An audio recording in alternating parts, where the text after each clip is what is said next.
तो विपक्ष को एक मंच पर लाने को लेकर मुख्यमंत्री नीतीश कुमार लगातार पहल कर रहे हैं और इसी क्रम में आज वे मुंबई गए हैं, जहां उनकी मुलाकात एनसीपी के चीफ शरद पवार और उद्धव ठाकरे से हो रही है। और होगी मुख्यमंत्री के साथ तेजस्वी यादव भी गए हैं। मुलाकात में विपक्षी एकता को मंच पर मजबूती और शानदार धारदार बनाने को लेकर बातचीत होगी। दरअसल मुख्यमंत्री लगातार विपक्ष की एकता को एक मंच पर लाने का प्रयास कर रहे हैं। पहले कांग्रेस के राष्ट्रीय अध्यक्ष मल्लिकार्जुन खड़गे, राहुल गांधी, अरविंद केजरीवाल और वाम दलों के नेताओं के बाद उड़ीसा के मुख्यमंत्री नवीन पटनायक से मुख्यमंत्री नीतीश कुमार मिले हैं और झारखंड के सीएम हेमंत सोरेन से भी मुलाकात हुई है कल उनकी। तो विपक्ष को एक मंच पर लाने को लेकर के मुख्यमंत्री नीतीश कुमार और उद्धव ठाकरे के बीच में मुलाकात हो रही है। तो विपक्षी एकता की मुहिम पर नीतीश कुमार, उद्धव ठाकरे दोनों एक साथ एक फ्रेम में।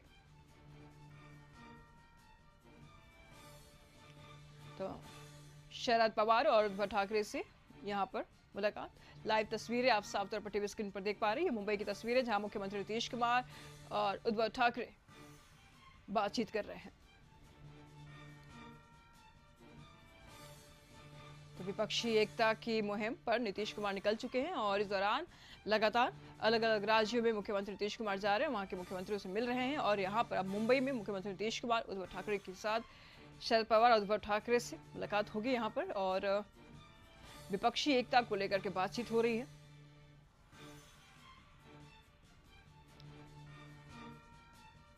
तो विपक्षी एकता की मुहिम पर नीतीश कुमार और विपक्षी एकता को लेकर के मुख्यमंत्री नीतीश कुमार, उद्धव ठाकरे के साथ बातचीत। सर्वोच्च न्यायालयापुढे आपल्याला न्यायला पाहिजे।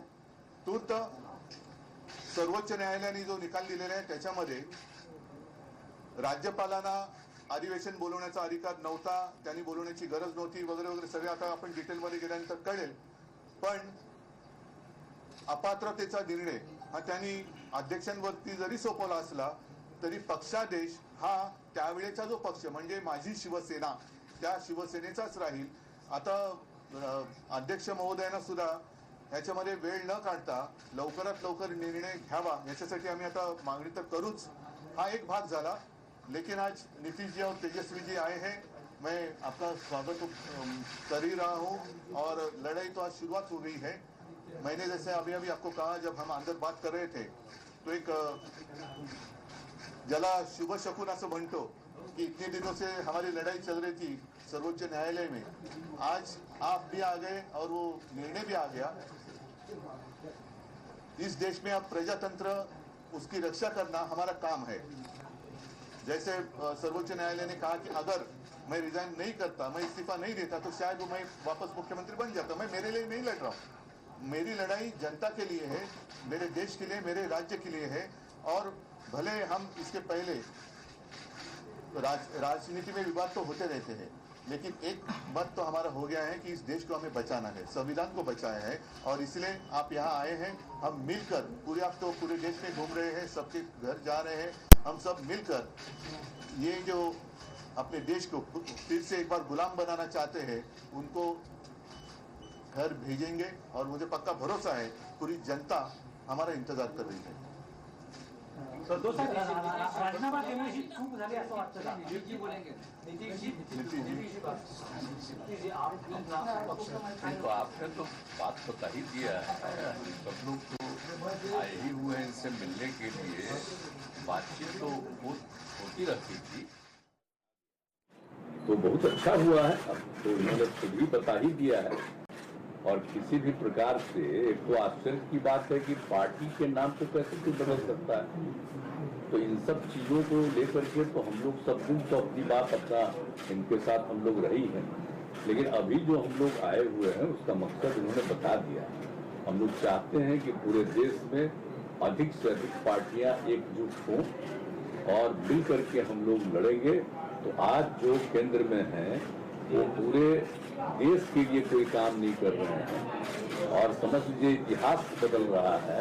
इसलिए इन सब चीजों को देखते हुए अपने देश के हित में और आजादी की लड़ाई हुई और किस तरह से देश आजाद हुआ है और कितना ज्यादा काम होता रहा है पहले से, काम तो करते नहीं। अब आप सब लोग मीडिया के साथी हम आपका नमन करते हैं, आपके हम खिलाफ नहीं कुछ बोल सकते, लेकिन हम जानते हैं ना कि आप लोगों के ऊपर भी किस तरह से किया है कब्जा। कि कोई बात तो थोड़ा बहुत आप कह दीजिएगा, लेकिन ज्यादातर वो लोग अपनी तरफ से प्रचार करवा रहे हैं। काम क्या कर रहे हैं देश में बताइए? कहीं कोई काम हो रहा? और अलग अलग राज्यों में दूसरे पार्टी के लोगों ने जो काम किया है उसके बारे में तो उतना चर्चा भी नहीं होता है। तो इसीलिए देश के हित में जरूरी है कि भाई देश आगे बढ़े और आपस में किसी तरह का विवाद नहीं होना चाहिए। कोशिश क्या हो रही है?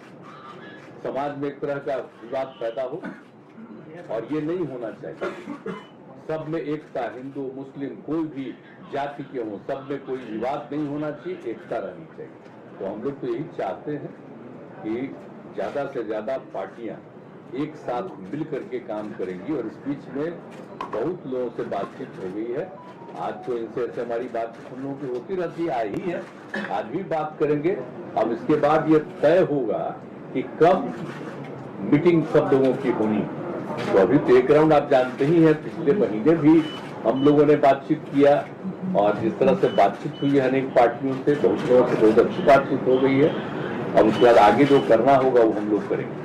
लेकिन अभी तो आए हैं, बस यही मकसद है इनका और हम लोगों का विचार तो एक ही है ना, भाई देश के हित में काम करेंगे। कोई तरह से जो हमारा पुराना इतिहास है देश का उसको बिल्कुल कायम रखेंगे। तो ये सब चीजों के लिए करेगा। ये लोग तो अपना कर रहे हैं ना, ये लोग आजादी की लड़ाई से क्या मतलब था, जिनको कोई मतलब नहीं। अब वो सोच लीजिए कितना कोई काम हो रहा है, अपने अपने ढंग से नई नई चीजों का नामकरण कुछ भी होते रहता, तो विचित्र बात है। तो इसीलिए जरूरत इस बात की है कि एकदम पूरे देश को एकजुट करना है और आगे बढ़ाना है। तो अगर सभी लोग एकजुट होकर के करेंगे और उनका जब मुकाबला होगा अगले साल के चुनाव में, लोकसभा के चुनाव में, तो खूब अच्छी तरह से सफलता इधर मिलेगी और फिर देश सही दिशा में आगे बढ़ जाएगा। सवाल उसके दो पक्ष हैं। पहला पक्ष ये है, आपने कहा लड़ाई में अपने लिए नहीं लड़ रहा हूँ, मैं जनता के लिए लड़ रहा हूँ। मेरा सवाल यहाँ से इसके दो पक्ष ये है कि पहला तो ये कि क्या अगर आप उस वक्त इस्तीफा नहीं देते तो आज आपकी लड़ाई और ज्यादा मजबूत होकर उभर के सामने आती? पहला मैं मानता हूँ, देखो इसके जिस नजरिया से आप देखते हो, ठीक है, कानूनी तौर पर मैंने इस्तीफा दिया, शायद गलत हो सकता है, लेकिन नैतिकता अगर देखे तो जिन लोगों को मेरे पिताजी ने, मेरे पार्टी ने सब कुछ दिया, वो लोग उठकर मेरे ऊपर उंगलियां उठाए, तो उनके लिए मैं मेरा विश्वास या अविश्वास क्यों जताने की कोशिश करूं? तो ऐसे लोगों को अधिकार ही नहीं है मुझे सवाल पूछने का।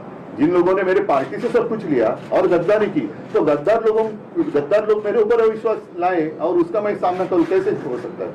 ये तो गद्दार लोग हैं। आज तो कोर्ट ने कहा, और मतलब कोर्ट ने गद्दार नहीं किया, लेकिन ये सारी बातें हैं। आज तो मतलब महाराष्ट्र में आप सरकार ही नहीं है। नैतिकता तो अभी जैसे मैंने नैतिकता का पालन किया, तो अगर इस मुख्यमंत्री में जरा भी कोई नैतिकता होगी तो मुख्यमंत्री और उप मुख्यमंत्री ने इस्तीफा देना चाहिए, जैसे मैंने दिया। महाविकास आघाडीमध्ये सुद्धा जे सर्व प्रमुख नेते होते त्यांनी तुम्हाला म्हटलं होतं की राजीनामा देऊ नका, आपण प्युअर टेस्टला सामोरे जाऊ. तुम्ही भावनिक राजकारणाला महत्व दिलं नाही. असेल तो कदाचित आमच्या घराण्याचा गुण किंवा दोष असेल, पण मी जे आता म्हटलं की ज्या घराणी, ज्या पक्षांनी ज्यानं सगळं काही दिलं, सगळं काही घेऊन सुद्धा जे माझ्या पाठीत वार करायला निघाले, त्यांनी माझ्यावरती अविश्वास आणावा हे मला काही पटलेलं नाही. म्हणजे एक स्वतः गद्दार, त्यांनी विश्वासघात त्यांनी केला.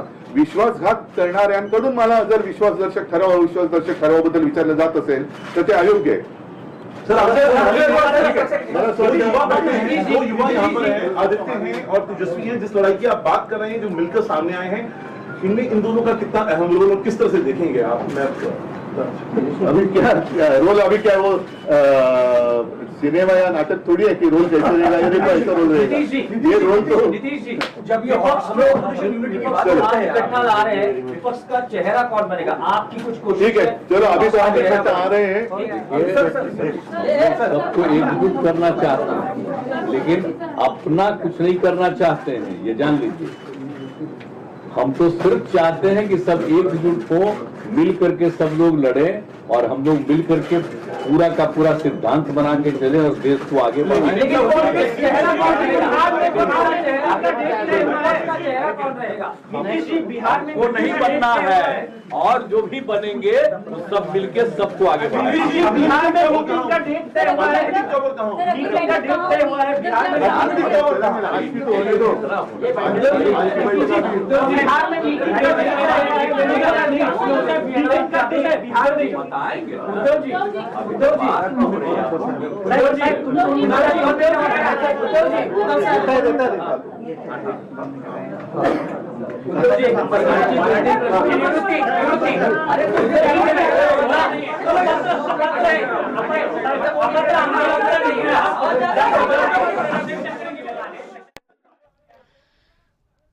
तो विपक्षी एकता को लेकर के नीतीश कुमार और उद्धव ठाकरे प्रेस कॉन्फ्रेंस कर रहे थे और बड़ी ब्रेकिंग कि उद्धव ठाकरे अब विपक्षी एकता को लेकर के नीतीश कुमार के साथ आए हैं और इसी दौरान नीतीश कुमार ने विपक्ष पर भी निशाना साधा और कहा कि लोकतंत्र में इस वक्त देश में बहुत कुछ हो रहा है और इसको लेकर के हमें सभी विपक्ष को एकजुट होना है। विपक्षी एकता की मुहिम पर नीतीश कुमार निकल चुके हैं और लगातार मुख्यमंत्री नीतीश कुमार अलग अलग राज्यों में जाकर के वहां के नेताओं से मुलाकात कर रहे हैं और इसी संदर्भ में उद्धव ठाकरे भी अब नीतीश कुमार के साथ आ चुके हैं।